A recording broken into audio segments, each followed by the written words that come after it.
Hi and welcome to this video. In this video, we will create a mask in Adobe Premiere Pro 2026. So we have here this video on my screen.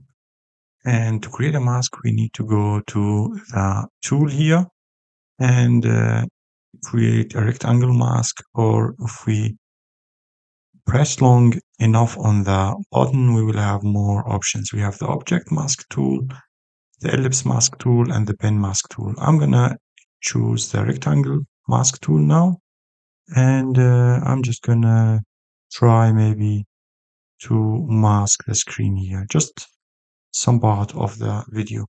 And then let's mask it by going to the effect control. And here we have the tab unassign masks, and here we have our mask. And to create the mask or to mask the other parts of the videos, we can just use the right mouse button and then change to opacity mask.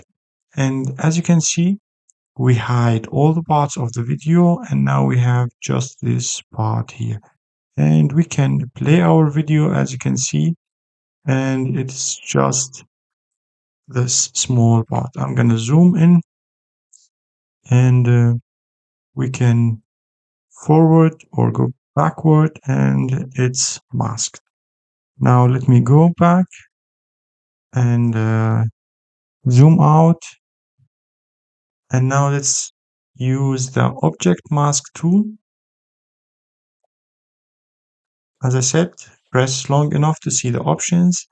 And then we can choose, for example, this person here or this woman here. Then we go to the option and then change to opacity mask. And now, as you can see, we masked her and masked other parts of the video. It's just her. Our mask is under the opacity. It was unassigned, but after we changed it to opacity mask, it's now under the opacity. And here we can trace the object, or we can trace it even under the unassigned masks. That's all for today. See you in other videos.